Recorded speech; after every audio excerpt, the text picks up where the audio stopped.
Hello friends, आप सभी लोग कैसे हैं।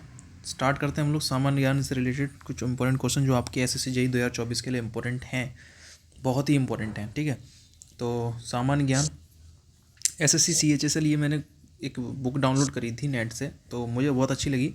तो मैं सोचा कि आपके लिए एक बढ़िया सा इसमें से वीडियो मैं आपके लिए बना दूँ। ऑथर है गौरव कुमार सिंह, अच्छा है इनका कंटेंट। ठीक है, ये देखिए। सिंधु घाटी सभ्यता शहरों की गलियां कैसी थीं? तो चौड़ी थीं और सीधी थी। सिंधु घाटी सभ्यता, यहाँ से क्वेश्चन बनेंगे भाई हमारे लिए। हड़प्पा और मोहनजोदड़ो के खंडर निम्न का में किस नदी के तट पर पाए गए हैं? तो हड़प्पा और मोहनजोदड़ो, हड़प्पा तो रावी नदी के किनारे है और मोहनजोदड़ो सिंधु नदी के किनारे है। ठीक है, हड़प्पा किस नदी के किनारे है? रावी नदी के किनारे, इंपॉर्टेंट है, ध्यान रखना। और मोहनजोदड़ो सिंधु नदी के किनारे। सिंधु घाटी की सभ्यता की लिपि कैसी थी? तो एक अज्ञात लिपि थी, हमें इसकी लिपि का नहीं पता है कि लिपि इसकी कैसी थी। बिना दुर्ग के एकमात्र सिंधु नगर कौन सा था? तो ये क्वेश्चन कई बार क्वेश्चन पूछा गया। चुनहोदलो, चुनहोदलो जो है वो बिना दुर्ग का एकमात्र सिंधु नगर था। याद रखोगे, बार बार इसको याद करेंगे हम लोग, बार बार पढ़ेंगे। ठीक है, मोहनजोदड़ो में सबसे बड़ा भवन था अन्नानगार, जहाँ पे धान धान रखा जाता था। ये क्वेश्चन भी आता है कि सबसे बड़ी बिल्डिंग कौन सी है मोहनजोदड़ो की? विशाल स्नानगार यानी कि ग्रेट बाथ, ये मोहनजोदड़ो में है। मोहनजोदड़ो किस नदी के किनारे है? सिंधु नदी के किनारे है। और बिना दुर्ग के एकमात्र सिंधु नगर चुनहोदड़ो। सिंधु घाटी के लोगों की एक महत्वपूर्ण रचना निम्नलिखित में से किसकी मूर्ति थी? तो वो नृत्य करती हुई कांस की मूर्ति थी। ठीक है, देवी माता की पूजा संबंधित थी सिंधु घाटी सभ्यता के साथ। सिंधु घाटी सभ्यता का जो बंदरगाह था वो कहाँ पर था? लोथल था। लोथल कहाँ पर है? आपका गुजरात के अंदर है। लोथल नामक स्थान निम्नलिखित सभ्यताओं में से किसका जहाज मालगाड़ था? तो सिंधु घाटी का था वो। सिंधु अर्थव्यवस्था की जो ताकत थी वो थी कृषि, जो एग्रीकल्चर होता था वहाँ पे। सिंधु सभ्यता के टेराकोटा, टेराकोटा पकी हुई मिट्टी को कहते हैं टेराकोटा। पालतू जानवर, कौन सा पालतू जानवर विद्यमान नहीं था वहाँ? तो वो था गाय। गाय नहीं थी वहाँ पालतू जानवर। पालतू जानवर सबसे पहले कुत्ते को बनाया था। देवी माता की पूजा संबंधित थी सिंधु घाटी सभ्यता के साथ। वैदिक आर्यों का प्रमुख भोजन, जो आर्य आए थे तो उनका प्रमुख भोजन दूध और उसके उत्पाद, घी वगैरह। निम्नलिखित में से कौन सा अन्य मनुष्य द्वारा सबसे पहले प्रयोग में लाया गया था? तो वो था जौ। जौ को हम लोग कहते हैं यव। छोड़ना कुछ नहीं है, ठीक है। इस बार वैदिक लोगों द्वारा किस धातु का सबसे पहले प्रयोग किया गया था? तो वैदिक लोगों द्वारा सबसे पहले तांबे का प्रयोग किया गया था। वेद शब्द का अर्थ है ज्ञान, ये पॉइंट भी ध्यान रखना, एग्जाम में क्वेश्चन आता है। आर्य पूर्वों के साथ अपने संघर्षों में सफल रहे क्योंकि उन्होंने घोड़े द्वारा चलाए जा रहे रथों का प्रयोग किया था। किसने किया था? आर्यों ने। आरंभिक वैदिक काल में पूर्ण व्यवस्था आधारित थी व्यवसाय पर। आर्यों को एक जाति कहने वाला पहला यूरोपियन कौन था? एक जाति कहने वाला पहला यूरोपियन था मैक्स मूलर। आर्यन जनजातियों की प्राचीनतम बस्ती कहाँ थी? सप्त सिंधु। कहाँ थी? सप्त सिंधु। निम्नलिखित में से कौन सी जनजातीय सभा सामान्य रूप से जनजातीय सरदार मुखिया के चुनाव में शामिल होती थी? समिति और सभा। ये क्वेश्चन भी सारे इंपॉर्टेंट क्वेश्चन है। वैदिक युग में राजा अपनी जनता से जो कर वसूलते थे उसे क्या कहते थे? उसे कहते थे बलि। प्रसिद्ध गायत्री मंत्र कहाँ से लिया गया है? ऋग्वेद से लिया गया है। भारतीय प्रतीक प्रतीक पर उत्कीर्ण सत्यमेव जयते निम्नलिखित में से कहाँ से लिया गया है? मुंडकोपनिषद से लिया गया है। निम्नलिखित में से किस विदुषी ने वाद विवाद में अजय याज्ञवल्क्य को चुनौती दी थी? अजय याज्ञवल्क्य को चुनौती दी थी गार्गी ने। गौतम बुद्ध का जन्म कहाँ हुआ? लुम्बिनी के अंदर हुआ है इनका जन्म। गौतम बुद्ध का जन्म कहाँ हुआ है? लुम्बिनी के अंदर हुआ है। कहाँ हुआ है? लुम्बिनी के अंदर हुआ है।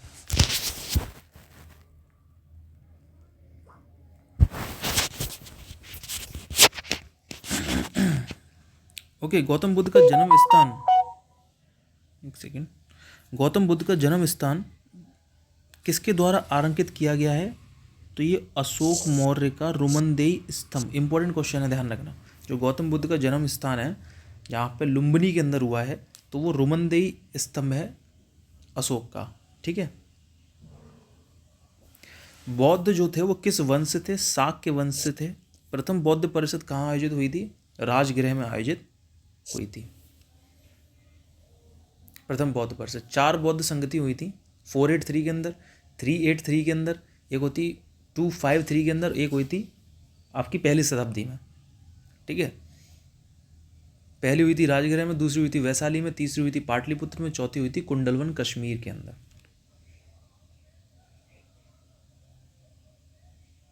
तीसरी के अध्यक्ष थे सम्राट अशोक, चौथी के वसुमित्र थे, और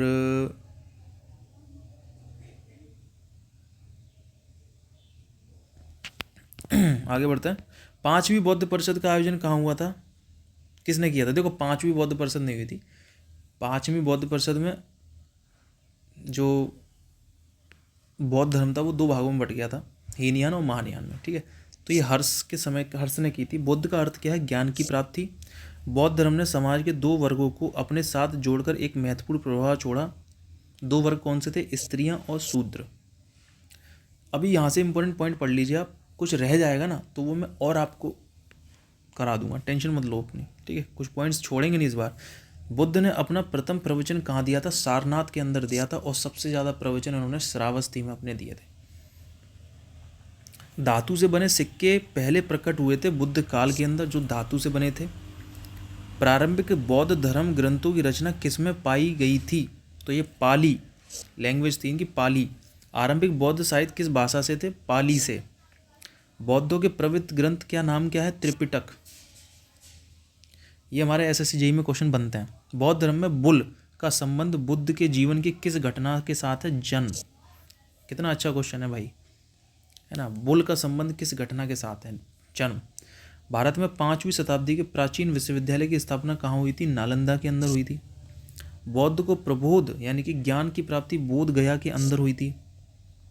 बुद्ध धम्म और संघ मिलकर कहलाते हैं त्रिरत्न। इच्छा सब कष्टों का कारण है, इसका प्रचार करने वाला धर्म कौन सा था? बौद्ध धर्म। बौद्धों के पवित्र अवशेषों पर निम्नलिखित गुंबदादार छत वाली अर्धगोलाकार संरचना को स्तूप कहते हैं, जैसे कि सांची का स्तूप मध्य प्रदेश के अंदर है। बुद्ध की मृत्यु किस वर्ष हो गई थी? 483 ईस्वी में बुद्ध की मृत्यु हो गई थी। भारतीय इतिहास के निम्नलिखित युगों में से किसके दौरान एक क्षत्रिय एक विशिष्ट पहचान रखते थे? बुद्ध युग में। ठीक है, महावीर कौन थे? तो महावीर 24वें तीर्थंकर थे, जो सबसे लास्ट तीर्थंकर। 23वें तीर्थंकर थे पार्श्वनाथ। भारत में जैन धर्म का संस्थापक कौन है? महावीर।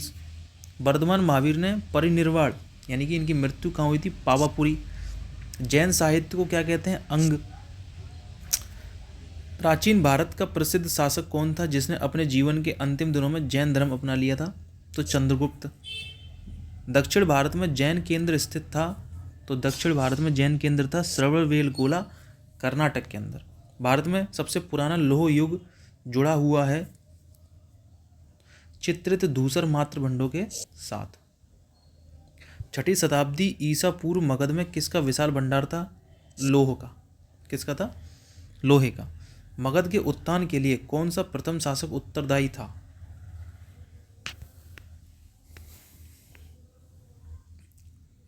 तो मगध के उत्थान के लिए सबसे जो पहला शासक था वो था बिंबिसार। कौन था? बिंबिसार। देखो मुझे पता है कि हम लोग जब ये वन लाइनर पढ़ रहे हैं ना, तो वन लाइनर से क्वेश्चन फंसते हैं, ऐसी बात नहीं है, लेकिन हमको डीप भी पढ़ना पड़ेगा। इस बात का भी आपको दिमाग में रख के चलना है। ठीक है, तो वन लाइनर अभी पढ़ लीजिए, फिर मैं आपको और इससे डीप ले जाऊंगा। उस राज्य का नाम बताइए जिसने पहली बार युद्ध में हाथियों का इस्तेमाल किया था? तो वो था मगध। और मगध के संस्थापक कौन है? बिंबिसार। सिकंदर महान शिक्षक, इसका शिक्षक कौन था? इसको शिक्षा किसने दी थी? तो ये अरस्तु ने दी थी। ठीक है, प्राचीन काल में स्रोत सामग्री पढ़ने के लिए कौन सी भाषा का प्रयोग होता था? संस्कृत। हेरोडोटस इतिहास के पिता हैं। अलेक्जेंडर और पोरस की लड़ाई लड़ी गई थी। हाइडेस्पनीस का युद्ध या फिर झेलम का युद्ध भी इसको बोल देते हैं। लगभग 326 ईस्वी में इसकी लड़ाई हुई थी। किसकी सेना ने ग्रीक शासक सिकंदर के साथ झेलम नदी के तट पर मुकाबला किया था? पोरस। यहूदियों के धार्मिक पाठ का नाम क्या है?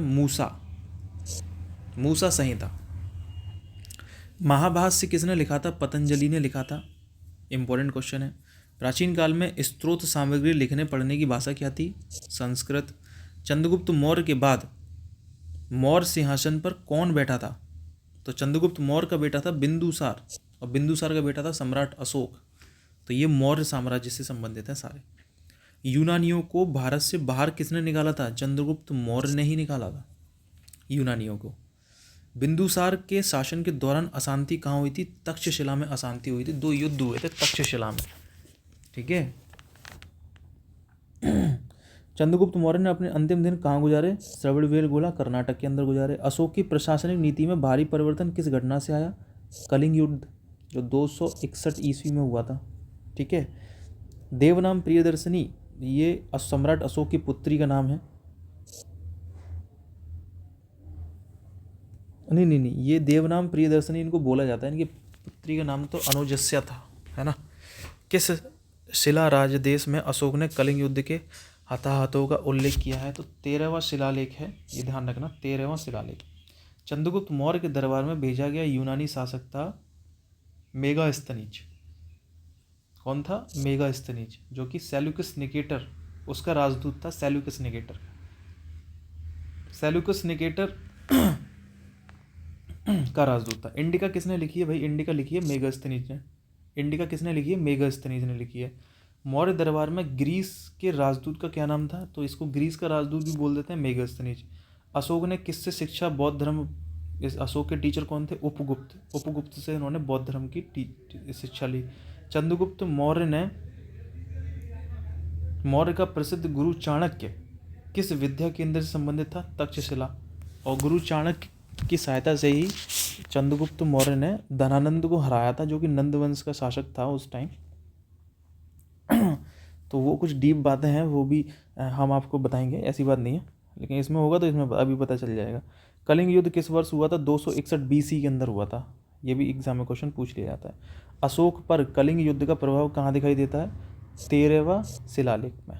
मौर्य काल के दौरान शिक्षा का सबसे प्रसिद्ध केंद्र तक्षशिला, ध्यान रखना, तक्षशिला। मौर्य काल में अर्थशास्त्र के लेखक कौन है? चंद्रगुप्त मौर्य। किसके समकालीन थे? चाणक्य जो थे वो चंद्रगुप्त मौर्य के ही तो समकालीन थे। अर्थशास्त्र की रचना किसने की? कौटिल्य और विष्णुगुप्त। चाणक्य को ही कौटिल्य और विष्णुगुप्त बोल देते हैं। अशोक के शिलालेख किस लिपि में है? तो लिपि है ब्राह्मी लिपि। निम्नलिखित में से किसने कब और पहली बार अशोक के शिलालेख को पढ़ा? तो 1837 में जेम्स प्रिंसेस ने पढ़ा है। किसने पढ़ा? James princess. किस प्रदेश शासक को शिलालेखों का जनक कहा जाता है? तो अशोक को शिलालेखों का जनक कहा जाता है। मौर्य वंश के शासन के दौरान स्थानिक कौन था? तो स्थानिक था जिला प्रशासक। मौर्य वंश के तत्काल बाद किस वंश ने आकर मगध पर राज किया? तो शुंग वंश। कौन सा था? शुंग वंश। मौर्य वंश के जस्ट बाद ये शुंग वंश आ गया था। ठीक है, इंपॉर्टेंट है, ध्यान रखना, पूछ लेता है। मिलन पलिंदो क्या है? बौद्ध पाठ है ये। मिलन पलिंदो क्या है? बौद्ध पाठ। चरक, ये बेसिकली कनिष्क के शासनकाल के दौरान रहते थे चरक। ठीक है। कुषाण काल में भारतीय और ग्रीक शैली के मिश्रण को हम लोग कहते हैं गांधार कला। ये भी एग्जाम में क्वेश्चन पूछता है। कुषाण वंश के प्रसिद्ध राजा का नाम बताइए। सम्राट कनिष्क। कनिष्क किस वर्ष में राज सिंहासन पर बैठे थे? 78 में। 78 में। ठीक है। शक संवत भी जो है ना, विक्रम संवत भी इसी टाइम लागू हुआ था। शक संवत, सॉरी विक्रम संवत नहीं, शक संवत। शक संवत किसने और कब लागू किया था? तो 78 ईस्वी में कनिष्क ने लागू किया था। ये क्वेश्चन आते हैं दोस्तों, ध्यान रखना, ये क्वेश्चन आते हैं। बौद्ध धर्म का संरक्षक कुषाण शासक कौन था? कनिष्क। ये बौद्ध धर्म से संबंधित था। कला की गांधार शैली ये किसके शासनकाल में पनपी थी? कनिष्क के शासनकाल में पनपी थी। भारत और यूनानी कला का मिश्रण कौन सी कला है? गांधार कला। कनिष्क के शासन में रहने वाले साहित्यकार का नाम बताइए। अश्वघोष। ये कनिष्क के शासनकाल में रहते थे। ठीक है। राजा खारवेल किस चेदी वंश के महानतम शासक थे? तो कलिंग। एक वंश था चेदी वंश के महानतम शासक थे कलिंग। सातवाहन का सबसे बड़ा शासक कौन था? गौतमी पुत्र सातकर्णी। पहला ज्ञात गुप्त शासक श्रीगुप्त। तो गुप्त वंश की स्थापना भी श्रीगुप्त ने ही की थी। जंग रहित लौह स्तंभ किसने स्थापित किया था? तो गुप्त शासकों ने ही स्थापित किया था इसको, ठीक है, मेहरौली में जो है। गुप्त राजा जैसे विक्रमादित्य, ये चंद्रगुप्त द्वितीय है जिसको विक्रमादित्य की उपाधि मिली थी, है ना। चंद्रगुप्त द्वितीय और किस नाम से जाना जाता है? विक्रमादित्य के नाम से जाना जाता है। वन लाइनर जो ये क्वेश्चन है ना, ये सारे वनडे एग्जाम में बहुत पूछे जाते हैं भाई। गुप्त काल के चांदी के सिक्कों को क्या कहते थे? रुपयक, ये भी क्वेश्चन पूछता है। चांदी के सिक्के को हम लोग रुपयक बोलते थे। लिच्छवी दौहित्र, ये समुद्रगुप्त को बोला जाता है लिच्छवी दौहित्र, और समुद्रगुप्त को भारत का नेपोलियन भी बोला जाता है, ये भी ध्यान रखना। रोमन साम्राज्य के साथ भारत का व्यापार रोम पर किसके आक्रमण के द्वारा समाप्त हुआ था? होड़ों का आक्रमण। और होड़ों के आक्रमण के समय शासक कौन था? स्कंदगुप्त। गुप्त साम्राज्य में स्कंदगुप्त था, स्कंदगुप्त ने होड़ों को हराया भी था। भारतीय नेपोलियन के नाम से कौन समुद्रगुप्त है? भारतीय नेपोलियन के नाम से, ठीक है। और इसको लिच्छवी दौहित्र भी बोलते हैं। भारतीय संस्कृति का स्वर्ण युग कौन सा है? गुप्त काल स्वर्ण युग के अंदर आता है। गुप्त काल में किस धातु के सर्वाधिक सिक्के जारी हुए थे? तो वो हुए थे सोने के। सोने के सर्वाधिक सिक्के जारी हुए थे गुप्त काल में, ठीक है। और प्रसिद्ध गुप्त संवत, ये 319 ईस्वी में प्रसिद्ध गुप्त संवत किस वर्ष में शुरू किया गया था? 319 ईस्वी में। इलाहाबाद स्तंभ के शिलालेख में किसकी उपलब्धियां हैं? तो इलाहाबाद स्तंभ में समुद्रगुप्त की उपलब्धियां हैं। किसकी हैं? समुद्रगुप्त की। इलाहाबाद स्तंभ शिलालेख किसने बनवाया था? तो इलाहाबाद स्तंभ शिलालेख बनवाया था हरिशेन ने, लेकिन इलाहाबाद स्तंभ में समुद्रगुप्त के बारे में लिखा गया, ठीक है। ये पॉइंट्स आप ध्यान रखना। और फयान किसके शासनकाल के भारत में आया था? तो फयान जो आया था वो आया था चंद्रगुप्त द्वितीय के शासनकाल में, ठीक है। इसको विक्रमादित्य और लक्ष्मी दौहित्र भी बोलते हैं, उसको समुद्रगुप्त को बोला जाता है, वो तो विक्रमादित्य चंद्रगुप्त द्वितीय को बोला जाता है, ठीक है। और ये फयान जो है वो इसके शासनकाल के अंदर आया। पंचतंत्र विष्णु शर्मा का लिखा हुआ एक कथा है, और मेघदूत और कालिदास का है, ठीक है। ये दो भी पॉइंट ध्यान रखना। चिकित्सक धन्वंतरी, ये चंद्रगुप्त द्वितीय के दरबार में रहते थे, धन्वंतरी चिकित्सक गुप्त। वारामहिर, ये भी चंद्रगुप्त द्वितीय के शासन में रहते थे, एस्ट्रोनॉमर थे वारामहिर। वारामहिर कौन थे? एस्ट्रोनॉमर। किसके शासनकाल के दौरान अजंता गुफाएं निर्मित हुई थी? तो अजंता की जो केव्स है ना महाराष्ट्र के अंदर, तो ये गुप्त शासक थे उस टाइम हुई थी, ठीक है।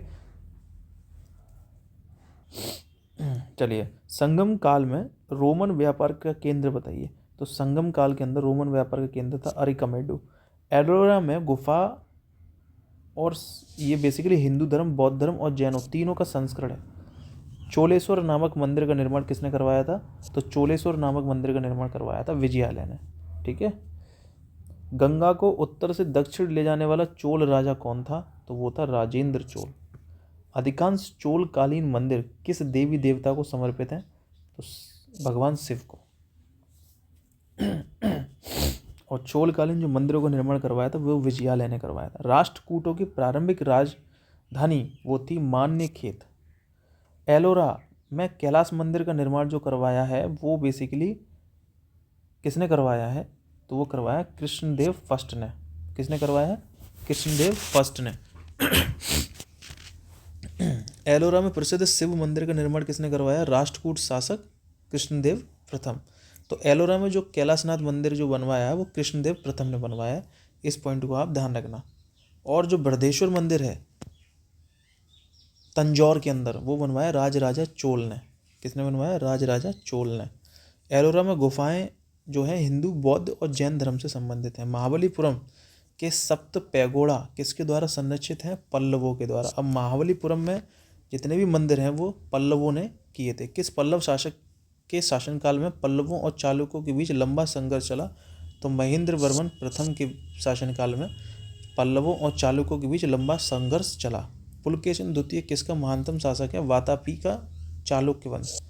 पुलकेशिन द्वितीय वातापी के चालुक्य वंश से थे, ध्यान रखना। रवि कीर्ति जो एक जैन थे जिन्होंने एहोल प्रशस्ति की रचना की थी, को किसका संरक्षण मिला था? पुलकेशिन द्वितीय का। पुलकेशिन द्वितीय जो है वो वातापी के चालुक्य वंश का शासक है, ठीक है।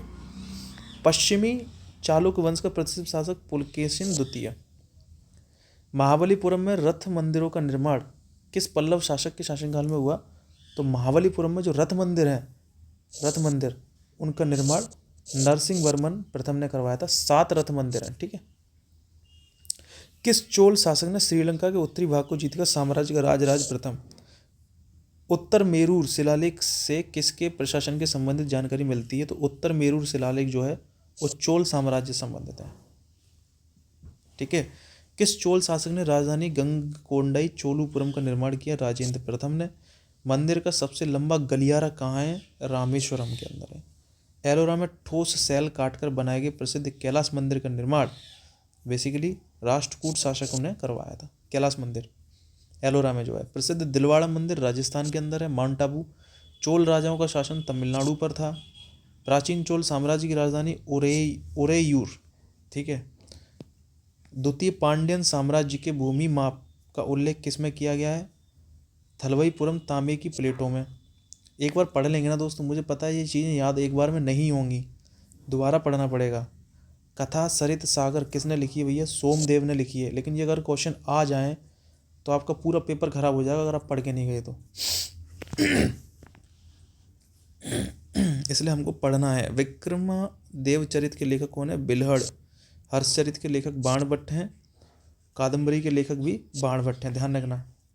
कथा सरित सागर किसने रचना करी? सोमदेव ने। 13वीं शताब्दी में राजघाट राजस्थान के माउंट आबू प्रसिद्ध दिलवाड़ा मंदिर किसने बनवाया था? तेजपाल ने बनवाया था। खजुराहो मंदिरों का निर्माण चंदेल शासक, चंदेल राजपूत थे ना, उन्होंने खजुराहो मंदिर का निर्माण करवाया था। मिहिर भोज राजपूत किस कुल से संबंधित है? प्रतिहार वंश। प्रतिहार वंश का महानतम राजा कौन है? भोज, मिहिर भोज। हेनसांग किसके शासन के दौरान भारत आया था? हर्षवर्धन के शासनकाल के दौरान भारत आया था। उस चीनी यात्री का नाम क्या था जो हर्षवर्धन के शासन के भारत आया था? Hiuen Tsang. Prince of pilgrims, Prince of pilgrims के नाम से किसे जाना जाता है? हेनसांग को जाना जाता है। किसको जाना जाता है? हेनसांग को जाना जाता है। इंपॉर्टेंट क्वेश्चन है भाई। भारत में नालंदा विश्वविद्यालय किस राज्य में स्थित है? बिहार में स्थित है। और नालंदा विश्वविद्यालय किसने बनवाया था? कुमार गुप्त ने बनवाया, इसका निर्माण करवाया था। श्रृंगेरी, बद्रीनाथ, द्वारका और पुरी में 4 मठ हैं।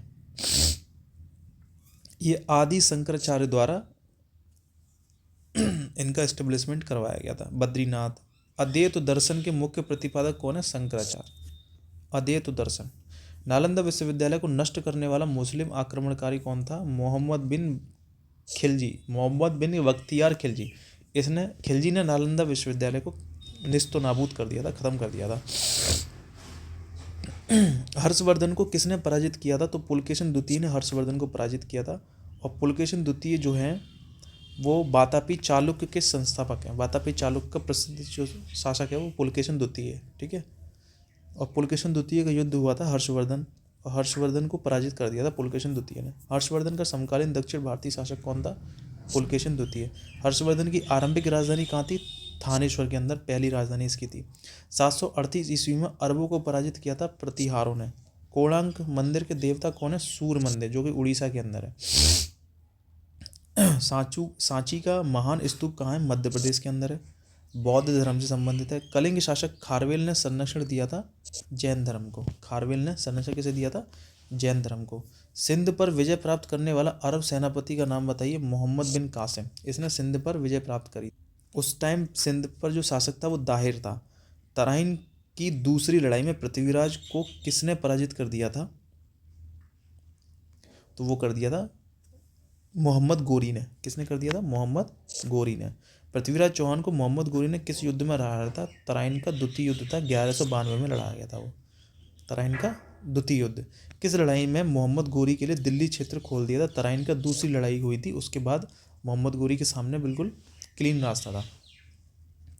दिल्ली सुल्तान का शासक कब प्रारंभ होता है?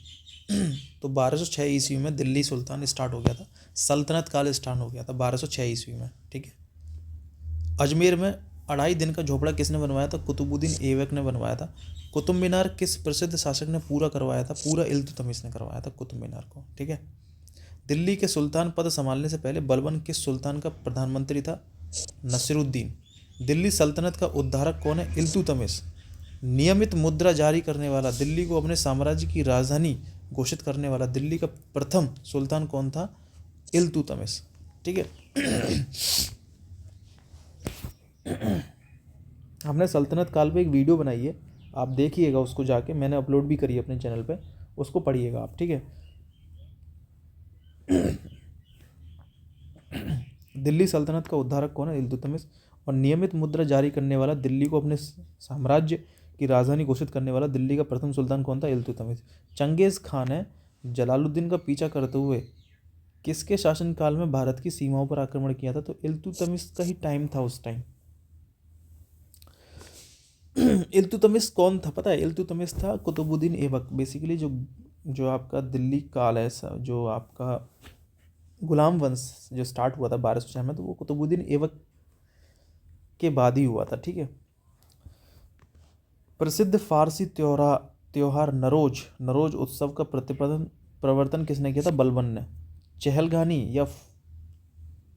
चहलगानी प्रथा जो कि आपकी शुरू करी गई थी इल्तुतमिश ने, उसको ख़त्म कर दिया था बलबन ने। और सजदा एवं पेवोस की प्रथा भी बलबन ने ही अपने राज दरबार में शुरू करी थी। लोह और रक्त की नीति भी बलबन ने ही स्टार्ट किया था। ठीक है। और इसको उलगु खां की उपाधि भी बलबन को ही बोला जाता, उलगु खां। रजिया सुल्तान किसकी बेटी थी? तो ये थी इल्तुतमिश की। अल्तमस भी बोल सकते हैं इसको। ठीक है। दो वंशज कौन थे जिन्होंने खिलजी शासकों से तत्काल पहले बाद में शासन किया था? पहले तो किया था गुलाम वंश ने, फिर बाद में किया था तुगलक वंश ने।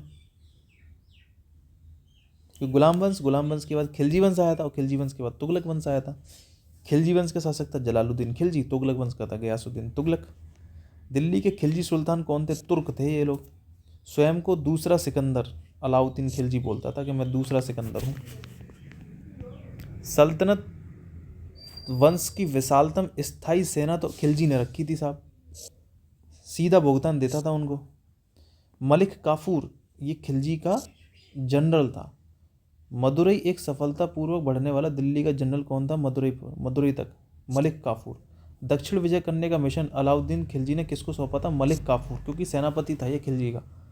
ठीक है। बाजार विनिमय प्रणाली ये भी खिलजी लेके आया था। वह सुल्तान कौन था जिसने खलीफा के अधिकार को मानने से इनकार कर दिया था? खिलजी। किस कारण से मोहम्मद बिन तुगलक अब असफल व्यक्ति था? वह व्यवहारिक राजनेता नहीं था, इसकी वजह से। वर्तमान दौलताबाद, जहां मोहम्मद बिन तुगलक ने दिल्ली से राजधानी को स्थानांतरित किया था, दौलताबाद किया था इसने, औरंगाबाद में। तो एग्जाम में ये भी क्वेश्चन पूछ लिया था किसने अपनी राजधानी को दिल्ली से दौलताबाद स्थानांतरित कर लिया था? मोहम्मद बिन तुगलक। ब्राह्मणों पर भी टैक्स लगाया, कौन सा? जजिया टैक्स। फिरोज तुगलक। किसने लगाया था? फिरोज तुगलक। इंपॉर्टेंट है, पूछता है एग्जाम में क्वेश्चन। भारत में चमड़े की प्रतीक मुद्रा मोहम्मद बिन तुगलक ने जारी करी थी। मनियारों का राजकुमार मोहम्मद बिन तुगलक। कुतुब मीनार को जैसे हम आज देखते हैं उसे पुनर्निर्माण फिरोज तुगलक ने करवाया था। तो पहले कुतुबुद्दीन ऐबक ने नींव रखी थी, पूरा करवाया था इल्तुतमिश ने, और पूरा दोबारा से उसको रिनोवेट करवाया था फिरोज तुगलक ने। ठीक है। ब्राह्मणों पर भी जजिया टैक्स किसने लगाया था? फिरोज तुगलक ने। किस वंश के सुल्तानों ने सबसे अधिक समय तक शासन किया? तो तुगलक वंश के सुल्तान ने सबसे अधिक समय तक शासन किया दिल्ली पर। यात्री इब्न बतूता कहाँ से आया था? मोरक्को से आया था। ये क्वेश्चन आपका पूछा गया है। इब्न बतूता किसके शासनकाल में भारत आया था? मोहम्मद बिन तुगलक के शासनकाल में भारत आया था। तो ये क्वेश्चन बहुत पूछ लेते हैं एग्जाम में कि वो किसके शासनकाल में भारत आया था। लोधी वंश का संस्थापक कौन है? बहलोल लोधी लोधी वंश का संस्थापक है।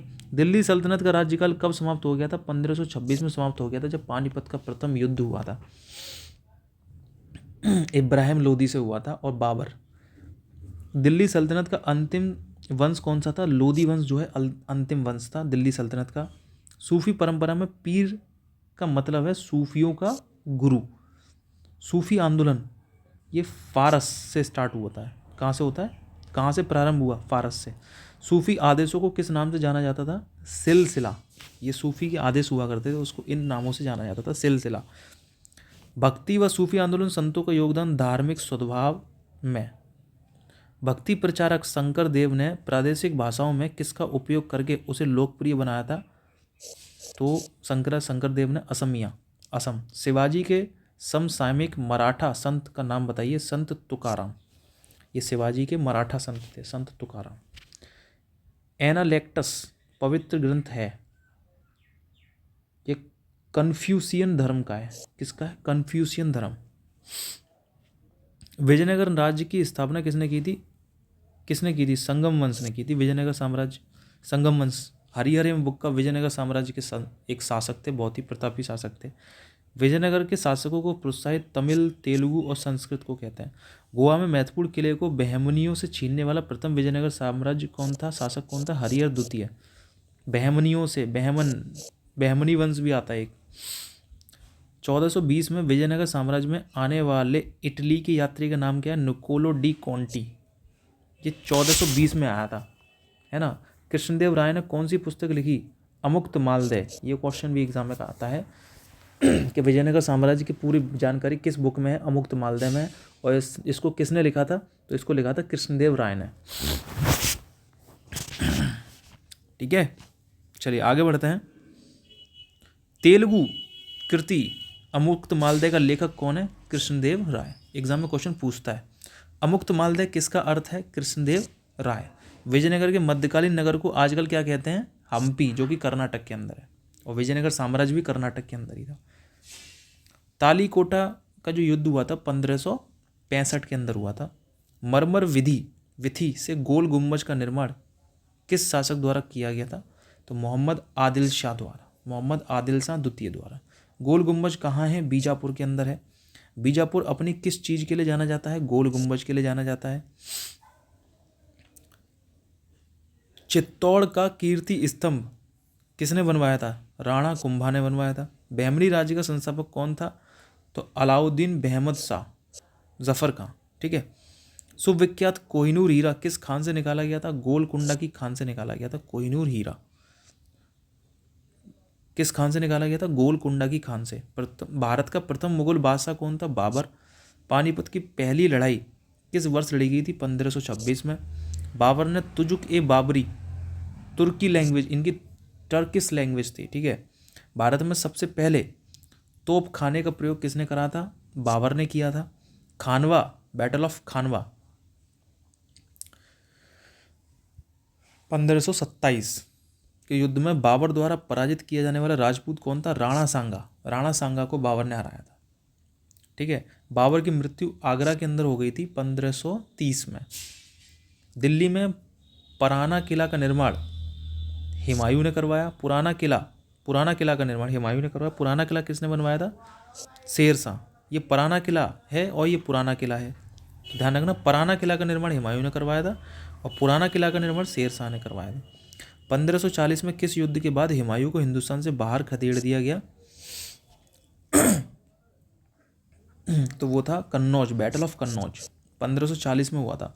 एक बिलग्राम का युद्ध हुआ था 1539 में और एक कन्नौज का युद्ध हुआ था 1540 में। बेसिकली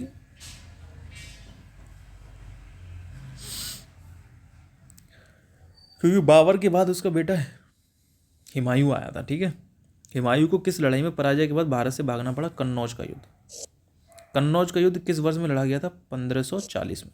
दिल्ली में हुमायूं का मकबरा किसने बनवाया था? हाजी बेगम, हुमायूं टॉम। ठीक है। मेधावी राजस्व अधिकारी टोडरमल बेसिकली किसके अधीन सेवा की थी इन्होंने?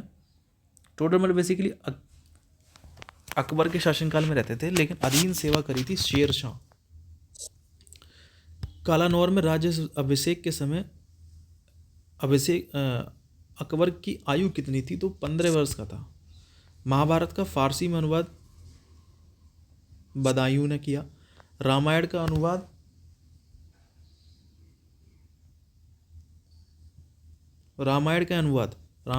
फारसी में किसने किया था? बदायूं ने किया था। अकबर ने पंचमहल का निर्माण, जो खंभों के लिए विख्यात है, कहाँ किया था? तो पंचमहल तो फतेहपुर सीकरी के अंदर करवाया था उसने। वह प्रसिद्ध जैन विद्वान कौन था जिसका अकबर बहुत सम्मान करता था? हरि एवं विजय। दीन ए इलाही, ये अकबर ने ही चालू करे थे ये सारे धर्म विश्व वंदित। आईने अकबरी, ये अबुल फजल ने लिखी, आईने अकबरी। ठीक है। अकबरनामा किसने लिखा? अबुल फजल ने लिखा। हल्दी घाटी की लड़ाई किसके किसके बीच हुई थी? तो अकबर और राणा प्रताप के बीच में हुई थी हल्दी घाटी, बैटल ऑफ हल्दी घाटी का। शायद 1576 के अंदर स्टार्ट हुआ था ये।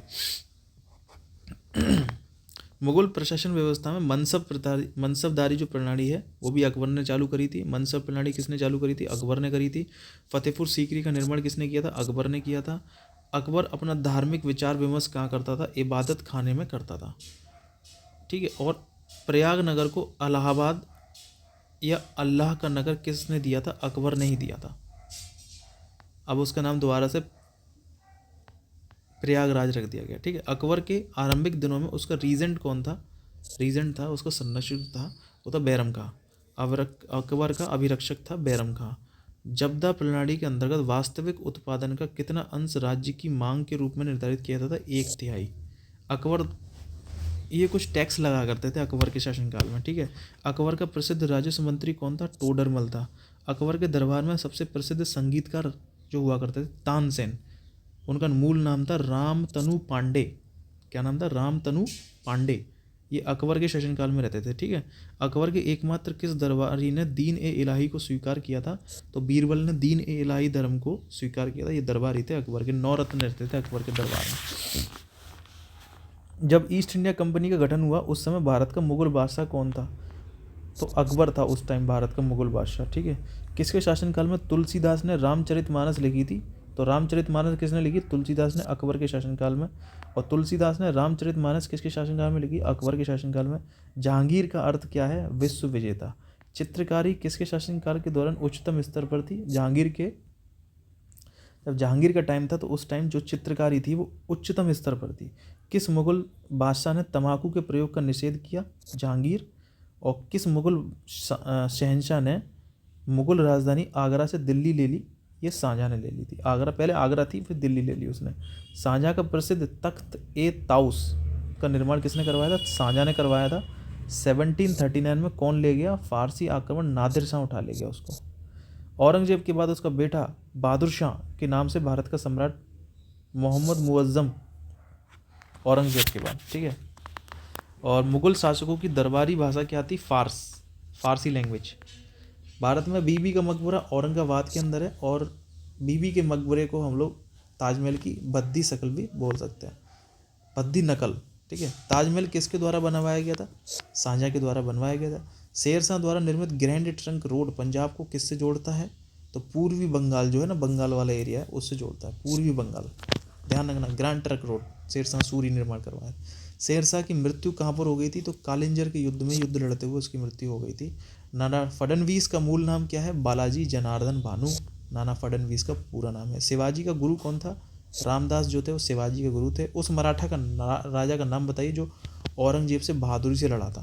तो औरंगजेब से बहादुरी से कौन लड़ा था? शिवाजी। छत्रपति शिवाजी को हराने के लिए औरंगजेब ने किसको भेजा था? राजा जैत सिंह को भेजा था छत्रपति शिवाजी महाराज को हराने के लिए। शिवाजी को पकड़ने के लिए औरंगजेब द्वारा किस जनरल को भेजा गया था? शाइस्ता खान को। तो बेसिकली औरंगजेब और शिवाजी की लड़ाई बहुत हुई है, इसका मतलब है ना, शिवाजी महाराज की। शिवाजी ने कितनी बार सूरत को लूटा था? 2 बार इन्होंने सूरत को लूटा था। 1700 ईस्वी में राजा राम की मृत्यु के बाद मराठों ने मुगलों के विरुद्ध उसकी वीर पत्नी के ताराबाई। शिवाजी का राज्याभिषेक 1674 के अनुरूप हुआ था। शिवाजी के राज्य की राजधानी रायगढ़। यूरोपियन शक्ति पहचानी है जिसमें शिवाजी ने तोपों और गोले बारूद प्राप्त किए थे? फ्रांसीसियों, पुर्तगालियों और अंग्रेजों के बीच में। नाना साहब के नाम से कौन प्रसिद्ध है? बालाजी बाजीराव। जिस समय 1761 में पानीपत की तीसरी लड़ाई में अहमद शाह अब्दाली ने मराठों को हराया, उस समय दिल्ली का शासक कौन था? शाह आलम द्वितीय।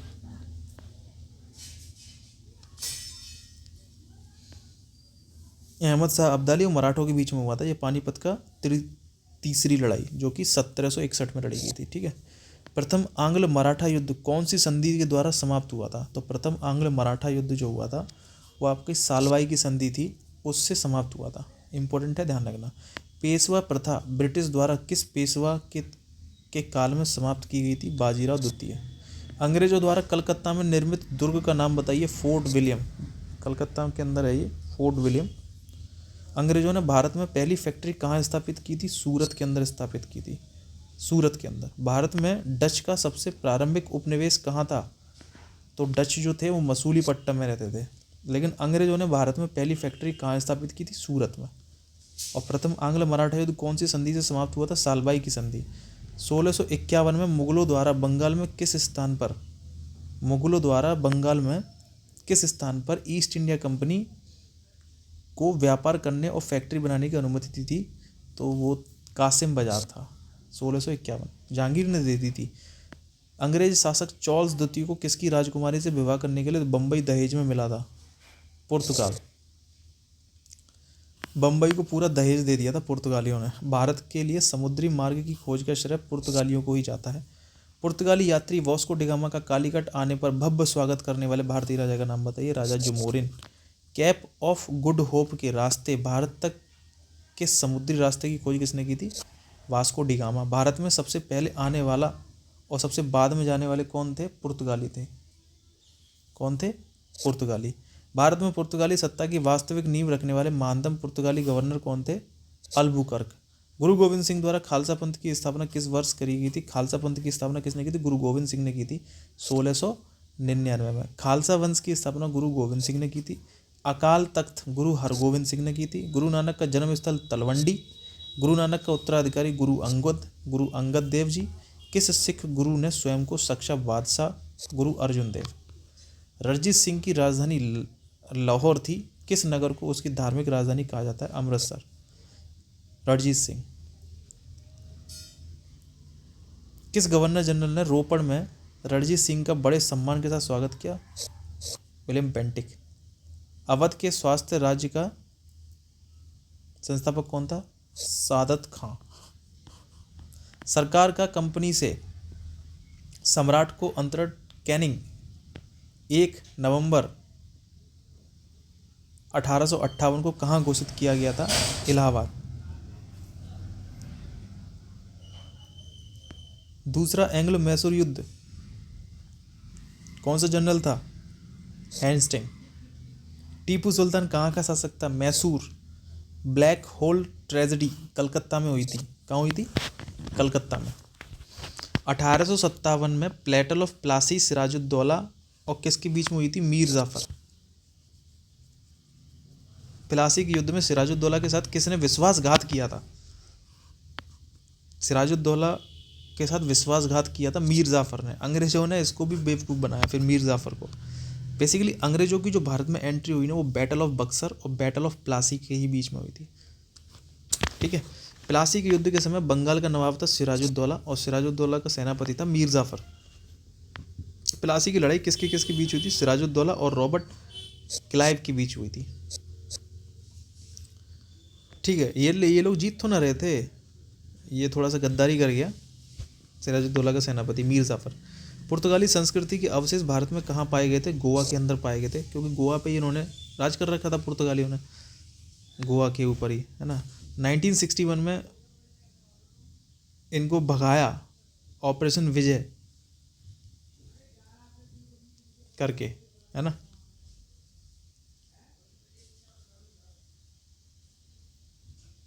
स्वामी दयानंद सरस्वती ने 1875 में बम्बई में कहाँ स्थापित किया था? आर्य समाज। स्वामी दयानंद सरस्वती। आर्य समाज स्वामी दयानंद सरस्वती 1875। ठीक है, ध्यान रखना। रामकृष्ण मिशन स्वामी विवेकानंद। रामकृष्ण मिशन तो स्वामी विवेकानंद है और दयानंद सरस्वती आर्य समाज। अंग्रेजों ने भारत में अंग्रेजी शिक्षा का माध्यम कब बनाया था? 1835 में भारत ने अंग्रेजी को शिक्षा का माध्यम बनाया था 1835 में। बुनियादी शिक्षा का विचार किसने प्रस्तुत किया था? महात्मा गांधी जी ने। अलीगढ़ आंदोलन सर सैयद अहमद खां। अलीगढ़ में मोहम्मद एंग्लो ओरिएंटल कॉलेज की स्थापना सर सैयद अहमद खां। नव भारत का पैगंबर किसे कहा जाता है? राजा राम मोहन रॉय को नव भारत का पैगंबर कहा जाता है। ब्रह्म समाज की स्थापना कौन किया था? राजा राम मोहन रॉय ने की थी ब्रह्म समाज की स्थापना। और रामकृष्ण मिशन स्वामी विवेकानंद। ध्यान रखना, रामकृष्ण मिशन स्वामी विवेकानंद। ठीक है। राजा राम मोहन रॉय ब्रह्म समाज के संस्थापक है, ध्यान रखना। और भारत का पैगंबर भी बोला जाता है राजा राम मोहन रॉय को। प्रार्थना समाज का संस्थापक कौन था? आत्माराम पांडुरंगा प्रार्थना समाज का संस्थापक था। राजा राम मोहन रॉय ने किसके विरुद्ध एक ऐतिहासिक आंदोलन? सती प्रथा। हाँ, सती प्रथा के विरुद्ध उन्होंने एक ऐतिहासिक आंदोलन किया था राजा राम मोहन रॉय ने। The royal society of London का फेलो बनने वाला पहला भारतीय कौन था? AC वाडिया। उपनिवेशी भारत में कोलकाता में एशियाटिक सोसाइटी की स्थापना किसने की थी? विलियम जोन्स ने की थी भारत में एशियाटिक सोसाइटी की स्थापना। ये क्वेश्चन आते हैं कि एशियाटिक सोसाइटी की स्थापना किसने की थी भारत में? सर्वोदय का आशय क्या है? सबका उत्थान। सत्य शोधक समाज ज्योतिबा फुले। महाराष्ट्र में कौन थे? औपनिवेश भारत में भारतीय विधवाओं के लिए शारदा सदन स्कूल की स्थापना पंडित रमाबाई ने करी थी। गांधी जी का प्रिय गीत वैष्णव जन तो, ये किसने रचा था? ये था नरसिंह मेहता। नरसिंह मेहता ने रचा था इनको। वर्षों पहले हमने नियति के साथ एक वादा किया था, अब वह वादा पूरा करने का समय आ गया है। ये शब्द 14 अगस्त 1947 की रात को किसने कहे थे? जवाहरलाल नेहरू ने कहे थे ये शब्द। The Indian war of independence पुस्तक के लेखक कौन है? The Indian war of independence, Veer Savarkar. किसने कहा था स्वाद का वास्तविक स्थान जिन्ना नहीं बल्कि मन है? महात्मा गांधी। ओके, किसने कहा था कि स्वाद का वास्तविक स्थान जिन्ना नहीं बल्कि मन है? महात्मा गांधी जी ने। यह विचार किसने विकसित किया था कि साधन ही उद्देश्य का औचित्य बनाते हैं? महात्मा गांधी। किसने कहा था सत्य परम तत्व है वह ईश्वर है? महात्मा गांधी। किसको भारतीय बिस्मार्क के रूप में जाना जाता है? वल्लभ भाई पटेल, है ना। और राजा राम मोहन रॉय को क्या बोलते हैं? अभी हमने पढ़ा था, राजा राम मोहन रॉय को क्या बोलते हैं? इनको बोला जाता है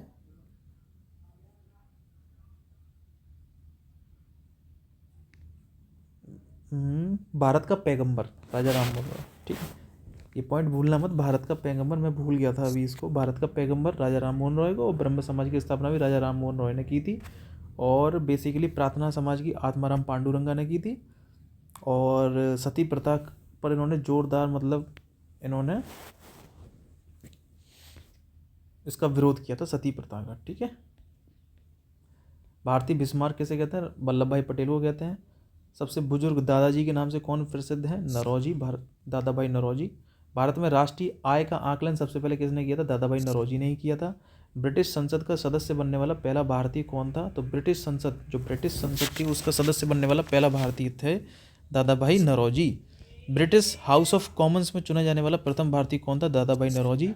grand old man of India Dadabhai Naoroji को बोला जाता है। ठीक है, और भारत से ब्रिटेन की ओर संपत्ति के अपवहन, ड्रेन ऑफ वेल्थ का सिद्धांत भी किसने दिया था? ये दिया था दादा भाई नौरोजी ने। भारत का आर्थिक अपवाह Dadabhai Naoroji. Grand old man of India Dadabhai Naoroji. Gandhi को माना जाता है दार्शनिक अराजकतावादी। जब महात्मा गांधी की हत्या हुई तब किसने कहा कोई विश्वास नहीं करेगा कि ऐसे शरीर और आत्मा वाला कोई आदमी कभी इस धरती पर चला था? Albert Einstein. महात्मा गांधी अर्धनग्न फकीर, विंस्टन चर्चिल ने बोला था अर्धनग्न फकीर। करेंगे या मरेंगे, भारत छोड़ो आंदोलन 1942। करो या मरो का नारा महात्मा गांधी जी ने दिया था। इंकलाब जिंदाबाद का नारा भगत सिंह जी ने दिया था, शहीद भगत सिंह जी। राष्ट्रीय संघर्ष के दौरान समाचार पत्र केसरी का समाचार पत्र लोकमान्य तिलक थे। भगवद गीता का अंग्रेजी में अनुवाद किसने करवाया था भैया? चार्ल्स विलिंग्स। गांधी जी ने किस धार्मिक ग्रंथ को अपनी माता कहा? तो भगवद गीता को अपनी माता कहा था गांधी जी ने। सिखों की पवित्र पुस्तक आदि ग्रंथ, ये गुरु अर्जुन देव लेकर आए थे। गुरु अर्जुन देव, आदि ग्रंथ। सरफरोशी की तमन्ना अब हमारे दिल में है, देखना है जोर कितना बाजुए कातिल में है। राम प्रसाद बिस्मिल। स्वराज मेरा जन्मसिद्ध अधिकार है और इसे मैं लेकर रहूँगा। लोकमान्य तिलक।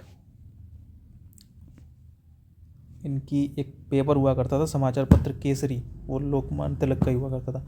भारतीय अशांति का जनक बाल गंगाधर तिलक को भारतीय अशांति का जनक कहा जाता है। कौन? यंग इंडिया और हरिजन, ये पुस्तक है इनकी। यंग इंडिया महात्मा गांधी जी की, और हरिजन ये भी महात्मा गांधी जी की है। 1932 के अंदर उन्होंने ये उपन्यास नील दर्पण का अंग्रेजी में अनुवाद किसने करवाया था? मधुसूदन दत्त ने करवाया था। वंदे मातरम बंकिम चंद्र चट्टोपाध्याय। यह किसने कहा था? इस समय मध्यरात्रि होते ही जब संसार सो रहा है, भारत जीवन और स्वतंत्रता के लिए जाग उठा है, जवाहरलाल नेहरू जी ने बोला था। फ्रंटियर गांधी, खान अब्दुल गफ्फार खान को फ्रंटियर गांधी बोला जाता है। सीमांत Gandhi, Khan Abdul Ghaffar Khan. Lady with the lamp, Florence Nightingale. Lady with the lamp इनकी बुक है, फ्लोरेंसिंग नाइटिंगेल। ठीक है, गांधी जी को सबसे पहले राष्ट्रपिता बोला था सुभाष चंद्र बोस ने, राष्ट्रपिता बोला था। दक्षिण अफ्रीका में महात्मा गांधी जी द्वारा प्रकाशित पत्रिका का नाम बताइए। इंडियन ओपिनियन हो गया, हरिजन हो गई, है ना, यंग, और एक बुक और है इनकी, क्या नाम है? नील दर्पण, नील दर्पण का अंग्रेजी में अनुवाद किसने किया? मधुसूदन ने किया था। यंग इंडिया महात्मा गांधी जी की पुस्तक है, ठीक है। भारत में अंग्रेजी का पहला समाचार पत्र किसने शुरू किया था? जेम्स ए हिक्की ने किया था। इंडियन ओपिनियन किसकी पुस्तक है? महात्मा गांधी जी की पुस्तक है। लोक हितवादी कहा जाता है गोपाल हरि देशमुख को। पश्चिमी भारत के किस धार्मिक सुधारक हैं ये? पश्चिमी भारत। रविन्द्रनाथ टैगोर द्वारा लिखित जनगण मनगढ़ सर्वप्रथम जनवरी 1912 में किस नाम से प्रकाशित हुआ? भारत भाग्य विधाता, 1912 में, ठीक है। ब्रिटिश इंडिगो बगाना मालिकों के अत्याचारों का वर्णन करने वाला प्रसिद्ध नाटक नील दर्पण दीनबंधु मित्र कौन लेके आया था? दीनबंधु मित्र। अपने उपन्यास आनंद मठ में बंकिम चंद्र चटर्जी द्वारा बंगाल में किस विद्रोह का उल्लेख किया गया है? सन्यासी विद्रोह। अरविंद घोष को किस मामले में गिरफ्तार किया गया था? अलीपुर बम मामला था, उसमें गिरफ्तार कर लिया गया था। लाहौर षड्यंत्र मामला किसके विरुद्ध रजिस्टर किया गया था? भगत सिंह। भगत सिंह सुखदेव राजगुरु को कब फांसी दी गई थी? तो 23 मार्च 1931 को फांसी दे दी गई थी, इसलिए 23 मार्च को हम लोग शहीद दिवस के रूप में भी मनाते हैं। नौजवान भारत सभा, ये बेसिकली सरदार भगत सिंह ने ही स्थापना की थी इसकी। यूएसए में सैन फ्रांसिस्को में गदर पार्टी लाला हरदयाल, कहाँ पर? सैन फ्रांसिस्को यूएसए के अंदर। लाला हरदयाल ने गदर पार्टी की स्थापना भारत में नहीं की थी, ध्यान रखना। गदर पार्टी का मुख्यालय कहाँ पर था? सैन फ्रांसिस्को में था। वर्ष 1914 में भारतीय राष्ट्रीय दल की बर्लिन में स्थापना किसने की थी? चंपा करमन पिल्ले ने की थी।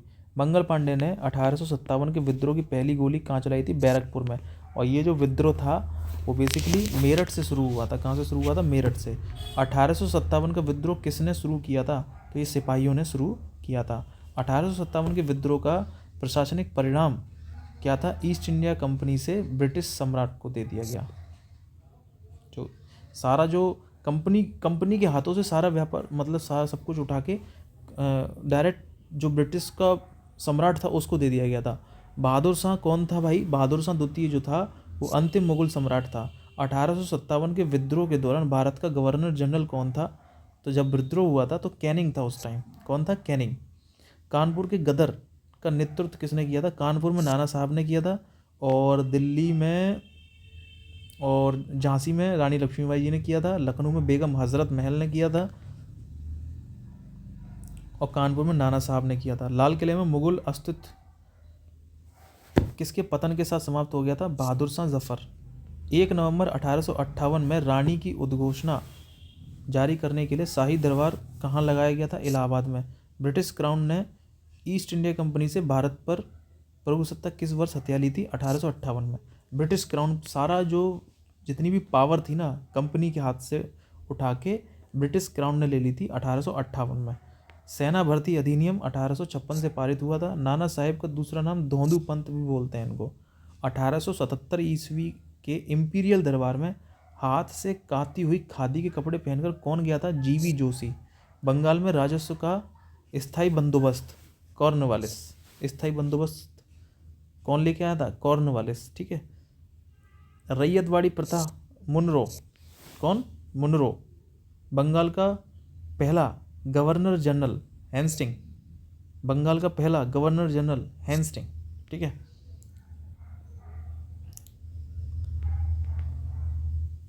तो ये काफ़ी अच्छे क्वेश्चंस हैं, ठीक है। तो आगे की क्लास को हम लोग बाद में शुरू करेंगे, ठीक है। आज हम लोग यहीं तक पढ़ते हैं, 13वां पेज नंबर है। अगली क्लास को हम लोग जल्दी ही आपके लिए लेकर आऊँगा। तो जय हिंद, जय भारत। थैंक यू दोस्तों, थैंक यू। और आप देख लीजिएगा, उसमें मैंने सर्वेइंग के पार्ट डाल दिए हैं,